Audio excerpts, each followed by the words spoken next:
백산사주TV 시청자 여러분 반갑습니다. 백산입니다. 오늘은 적천수 천미에 나오는 명조를 중화용신으로 풀이하고 비교해보는 공부 13번째 시간입니다. 먼저 중화용신을 잣대로 사주를 한번 살펴보도록 하겠습니다. 수월의 신금입니다. 수월의 신금은 화기를 필요로 하고 그 화기를 도와주는 희신인 목이 목화 상생해서 사주의 중화를 돕게 됩니다. 그렇다면 사주에서 화목이 잘 발달되어 있어야 할 필요가 있습니다. 그런데 천간에는 한신인 무토가 있고 수월에서 투출되어 있는 임수 상관이 매우 강하게 발달되어 있습니다. 그러나 한신인 무토와 기토는 이 임수를 토곡수해서 다스릴 수 있는 힘은 없습니다. 만약에 한신이라 하더라도 이 무토 기토가 사주 지지에 화의 기운을 가진 사오미 술토와 같은 그런 오행이 공포되어 있다면은 화생토해서 어느 정도 의미 있는 한신작용을 할 수 있겠지만은 이 경우는 그렇다고 보기가 어렵습니다. 왜냐하면은 용신오행으로 분류되는 지지의 묘, 사오미, 술토 중에 미토는 축토로부터 충을 받고 있고 술토는 진토로부터 충을 받고 있기 때문에 그 옹기를 이미 상실하고 있는 것입니다. 그래서 한신은 무력하다고 봐도 될 것입니다. 미토가 축토에게 충을 받고 있다는 것은 미토 속에 암장되어 있는 용신정화와 희신인 을목이 계수와 신금으로부터 극을 받고 있다는 것을 뜻합니다. 또 술토 속에 있는 정화와는 진토 속에 있는 계수로부터 수극화 극을 받고 있기 때문에 용신의 역할을 할 수가 없습니다. 진토 속에 있는 을목 흰신은 섭토 속에 있는 을목이기 때문에 큰 의미를 부여하기 어렵지만 그마저도 술토 속에 있는 신금으로부터 금극목을 받고 있습니다. 술토 속에 있는 정화가 있어서 신금을 화생금 해준다면 목은 살아날 수 있지만 이 정화가 진토 속의 계수로부터 수극화 받고 있기 때문에 그것도 여의치가 않습니다. 종합하면은 이 사주는 용신과 희신이 천간에 전혀 드러나 있지 않고 또 지지에서마저도 그 용신성 오행인 미토와 술토가 축토와 진토로부터 각각 충을 받고 있다는 것을 알 수가 있습니다. 그렇다면 적천수 천미에서 임철조는 이 사주를 어떻게 통변하는 것인지를 살펴보도록 하겠습니다. 임철조에 의하면 이 사주는 인성이 많다 보니 천간에 도출되어 있다고 보여지는 기토와 무토 그리고 축토, 미토, 술토, 진토를 모두 인성으로 판단한 것 같이 보입니다. 그래서 인성이 토가 많아서 토가 두터워서 금이 파묻히고 우리가 잘 알고 있는 토다금매를 지금 지칭하고 있습니다. 그러나 이 토가 숫자가 많다 하더라도 한신인 이상 금을 파묻히게 할 만한 그런 상황은 아니라는 데에 유념해야 할 것으로 보입니다.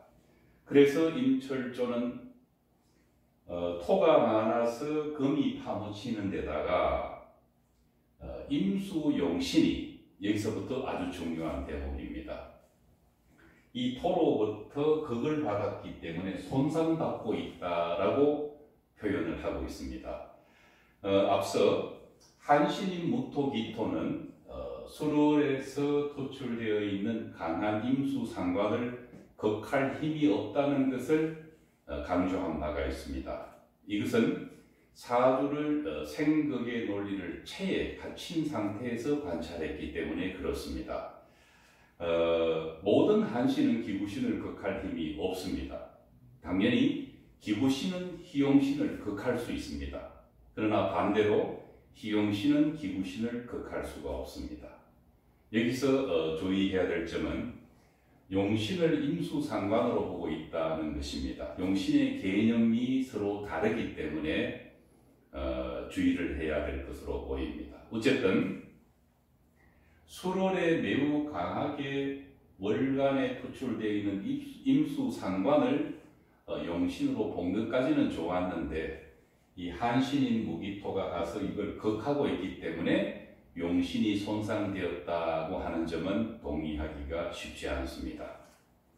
이어서 미토와 진토 속에 을목이 있어서 만약에 이 을목이 대운이나 세운에서 갑을목의 운을 만나면은 이 강한 무토, 기토를 목극토해서 소토해서 용신 임수가 살아날 수 있다라는 암시로 지금 이런 이야기를 하고 있는 것입니다.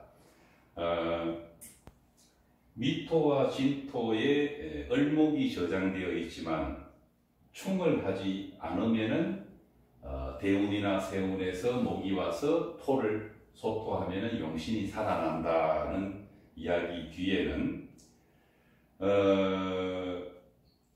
그렇지만은 이 미토와 진토 속의 을목은 각각 충미충을 하고 진술충을 하고 있기 때문에 그렇지 사용하기도 여의치 않다라고 이야기를 하고 있습니다. 그래서 미토 속에 있는 을목과 진토 속에 있는 을목이 진술충을 하고 충미충을 했기 때문에 임철조의 주장에 의하면은 처가 죽고 자식도 없었다라고 얘기를 합니다. 재성은 처고 관성은 자식입니다. 이런 통변 자체를 전면적으로 부정할 수는 없습니다. 다만 문제가 될 만한 소지는 그 당시에만 하더라도 사고는 진술충미에 해당되는 사고는 충을 해야만 설 수 있다라는 통설이 있었는데 다행히도 임철조는 그것이 아니라는 것을 지금 지적하고 있는 것입니다. 그 다음은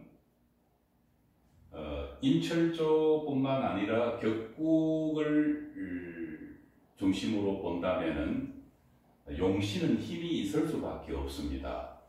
용사지신이라고 해서 월지에서 강한 힘을 받고 천간에 표출되어 있는 글자를 예전에는 격국에서는 용신으로 보고 있기 때문에 사실은 사주 안에서 가장 강한 기운을 갖고 있는 오행입니다. 그런데 이 강한 오행을 충하면은 쓸 수 없다라는 것은 다소 문제가 있을 수 있는 표현입니다. 약한 것이 강한 것을 충하는 것은 일반적인 충의 개념이라고 보기 어렵습니다. 강한 것이 약한 것을 충할 때 비로소 그것을 우리는 충받는다라는 표현을 씁니다. 가장 강한 용신을 충한다는 것은 물리적으로 불가능한 것입니다. 그러나 그 당시만 하더라도 용신은 충을 받으면은 설 수 없다라는 마치 무토와 기토가 있어서 임수를 토국수하면은 용신이 손상된다라는 표현을 썼던 것과 같습니다. 그러나 이것은 옳지 않은 표현입니다.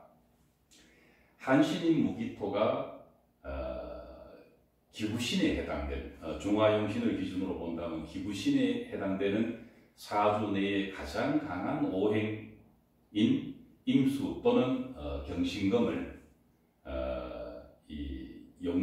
용신과 희신에 해당되는 오행이 가서 각각 그걸 한다는 것은 무리인데 하물며 한신은 더더욱 기구신을 극할 수가 없는 것입니다. 이전에 차관에서 이 사주를 공부를 한다면은 과거에 우리가 공부를 해오던 그런 격국론에 대한 그런 문제점을 아주 합리적이고 논리적으로 발견할 수 있는데 도움이 될 것이라고 생각합니다. 그래서 이 사주는 처가 죽고 자식도 없었다라는 그 표현 외에는 다른 내용이 담겨 있지 않지만은 사실은 유일한 사주 8글자 이내의 미토와 술토가 각각 손상되고 있다는 것은 이 사주가 구조적으로 중화에서 많이 멀어져 있는 그런 사주라고 할 수 있습니다.